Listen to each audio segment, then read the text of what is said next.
सुधाकर बड़गीकर और गणेश गीते भाजपा में प्रवेश करने वाले हैं आज या नहीं?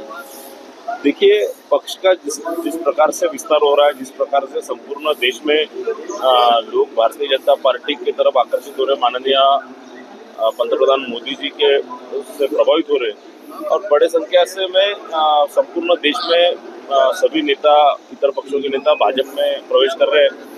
महाराष्ट्र में पिछले अनेक वर्षों से माननीय फडणवीस साहब ने जो विकास किया उससे भी प्रभावित होकर महाराष्ट्र में वे अनेक नेता भारतीय जनता पार्टी में प्रवेश हो रहे। बड़गुजर जी भी फडणवीस साहब के विकास कामों से प्रभावित होकर भारतीय जनता पार्टी में प्रवेश हुए।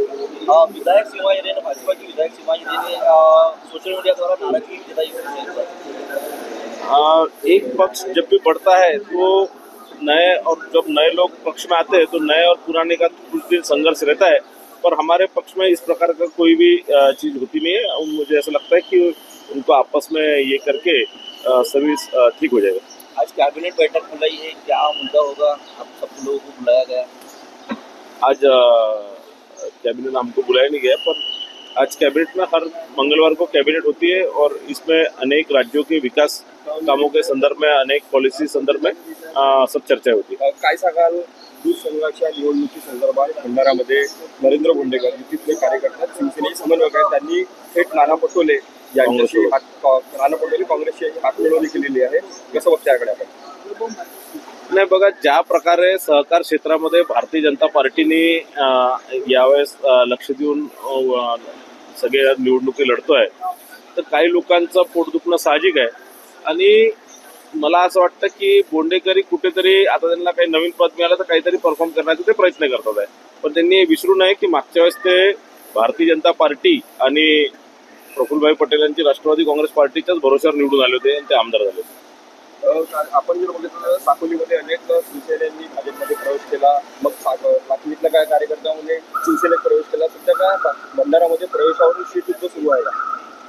नाही बघा, असं आहे की ज्या ज्या लोकांना जिथे जिथे जायचं आहे ते त्या त्या पक्षात काम करू शकतात आणि निश्चितच भारतीय जनता पार्टीमध्ये अनेक लोकांचा प्रवेश सुरू आहे। काही लोकांना आम्ही निष्कासित केले होते, ते लोकांनी शिवसेनेत प्रवेश केला आणि म्हणून मला असं वाटतं की प्रत्येक जणाला आपलं स्वातंत्र्य आहे, ते कोणत्याही पक्षात जाऊ शकतो। बडगुजर यांचा भाजपमध्ये प्रवेश होत आहे, पण काही प्रमाणात अंतर्गत विरोधही आहे असंही सांगण्यात आलं का जर आपण नाही घेतलं तर दुसऱ्या पक्षात जातील, तसं पाहता तुम्ही आज प्रवेश तर होणार नाही? मी तर आपल्याला आधीच सांगितलं की मोठ्या पक्ष जसं जसं पक्ष मोठं होतं अनेक लोक नवीन लोक त्यात येतात आणि नवीन जुने मिळून पक्ष संघटना वाढवण्याचं काम करतात। माननीय मोदीजींना प्रभावित, माननीय फडणवीस साहेबांना प्रभावित अनेक लोक, अनेक नेते पक्ष सोडतात आणि कुठेतरी काँग्रेस किंवा इतर पक्षांमध्ये निराशा ज्या प्रमाणात मोठ्या प्रमाणात त्यांच्या नेतेकडे कुठे विजन नाही आहे, पुढे काय करायचं हे कुणाला ते दृष्टीने झालेलं आहे। म्हणून मला असं वाटतं की या प्रकारचं कोणी पक्षात आलं तर त्याचं स्वागतच केलं पाहिजे, स्वागतच आहे। काही नेत्यांमध्ये म्हणजे